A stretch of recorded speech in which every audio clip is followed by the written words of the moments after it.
Hogyan éled meg a jelenlegi felgyorsult időt? Hát ez egy nehéz kérdés. Ez egy nehéz kérdés, mert egyszerre jól is, meg ugyanakkor nem túl jól is. Jól azért, mert egyre több testvérünk, egyre több társunk, mondjuk így ébred fel. Egyre több társunk tudatosodik arra, hogy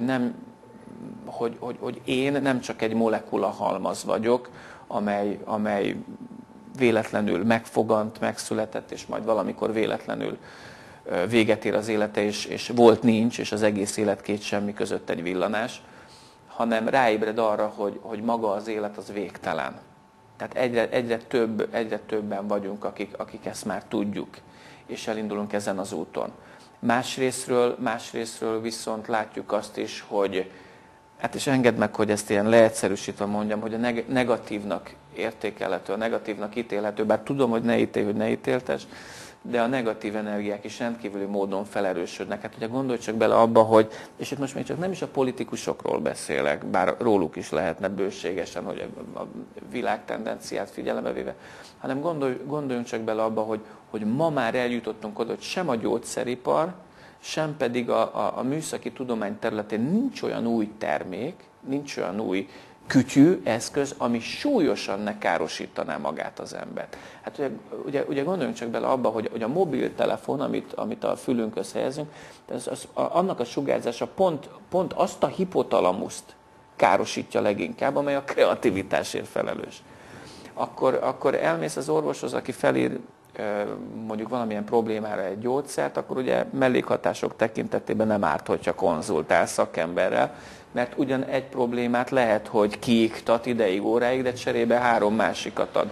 Tehát ezek a tendenciák viszont egyfelől aggodalomra adnak okot, másfelől pedig nyilván ez sincs véletlenül, tehát minél a tudatosság útjára lépő ember minél többet tud, minél több ismerettel rendelkezik, annál több próbatétel áll elé, annál több próbatétellel találkozik, pontosan azért, hogy mindazt a tudást, amit megszerzett, a gyakorlatban is tudja alkalmazni. Tehát ezért ilyen kettős érzetem van a mai idővel kapcsolatban.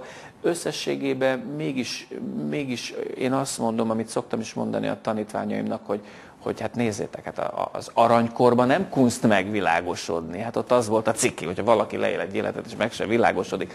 Na de most, ebben az időben már igen. Hát hajrá, ezen vagyunk. Igen. Mi a véleményed a szabad akaratról?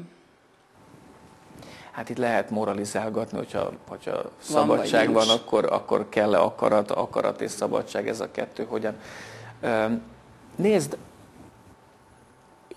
most személyes lesz, amit mondok ezzel kapcsolatban. A szabad akarat számomra azt jelenti, hogy az ember rájön arra, hogy mi az ő valódi indítéka, hogy mi az ő életének a küldetése, hiszen mindannyiunknak, minden ember küldetéssel születik. És tudjuk azt, hogy az ember minimum 2 nagy részből áll, persze többből, de lényegében van egy mulandó részem, egy mulandóság tudattal rendelkezőm, és van egy örök, aki gyakorlatilag a mulandóságon keresztül szerzi meg az örök élethez a tudást, a tapasztalatot. És én azt mondom, hogy az énünk örök része hordozza azt a küldetést, azt a tudást, azt a minőséget, amit ebben az inkarnációban el akarok érni. És az igazi törekvés, az igazi akarat az én véleményem szerint, amely abba az irányba indít el, hogy ha már egyszer itt vagyok, akkor a küldetésemet végigvigyem. És amikor tudom, hogy mi ez a küldetés, akkor tudom már, hogy mi az, amit valóban akarok. Mert van egy nagyon-nagyon szép mesekönyv, egy nagyon-nagyon szép mese, a Végtelen történet, és abban van egy mondat, ami így szól, hogy tedd azt, amit akarsz. De ahhoz, hogy azt tud tenni, amit akarsz, ahhoz meg kell találnod, ami nem könnyű, meg kell találnod az igazi akaratodat, ami már nem vágy, nem kósza fellángolás, hanem valódi, az isteni önvalóból fakadó igazi, mondjuk itt törekvés. És én úgy gondolom, hogy a szabad akarat az ez, amikor az ember ezt megtalálja. Hogyan kapcsolódik össze a te életedben az, hogy teremtő lények vagyunk, és a legyen meg a te akaratod? Kezdjük a másodikkal, hogy legyen meg a te akaratod. Próbálom úgy elmondani, hogy ne az jöjjön le, hogy kinyilatkoztatás, meg én tudom az egyedül üdvözítőt, tehát szó nincs erről. Úgy gondolom, hogy legyen meg a te akaratod.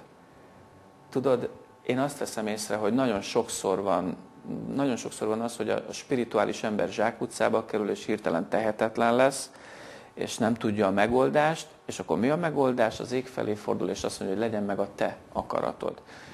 Én úgy gondolom, hogy ez hiba. Én úgy gondolom, hogy ez nem jó, mert ki az a te? Ki az a te? Azt mondja a megváltó, hogy az Isten országa ti bennetek van. Tehát a te az ott kell, hogy legyen valahol bennem a szívem mélyén. Az énemnek az eszenciája, ez a bizonyos te. Az, hogy legyen meg a te akaratod, az azt jelenti az én gondolatiságomban, az én értelmezésem szerint, hogy az örök, az énemnek az örök része veszi át az irányítást. Nem az ego, nem a mulandó, hanem az isteni része az embernek.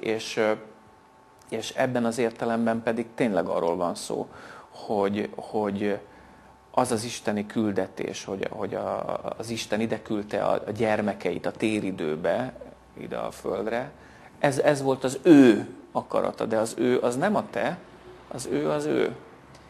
És amikor ide küldött minket, és azt mondta nekünk, hogy sokasodj, szaporodj és hajtsd uralmad alá, ez az ő akarata.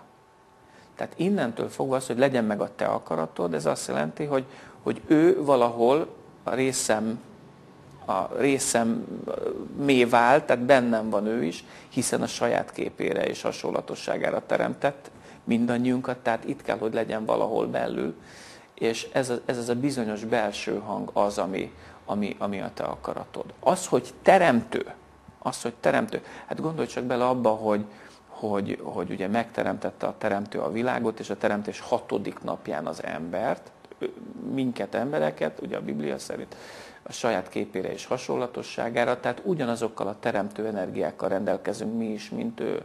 Majd ezek után ő figyeli azt, hogy a srácok és a lányok, a gyerekei, hogy működnek itt lent ebben a világban. És jogosan vetődik fel az a kérdés, hogy akkor véget ért a teremtés? Nem. Folytatódik, de most már mi folytatjuk. És ezzel a teremtő erővel jutunk, bízom benne, vagy én így gondolom, jutunk el abban a minőségben, hogy már valóban a te fényével tudunk olyan dolgokat teremteni, amely méltó az Isten gyermekéhez.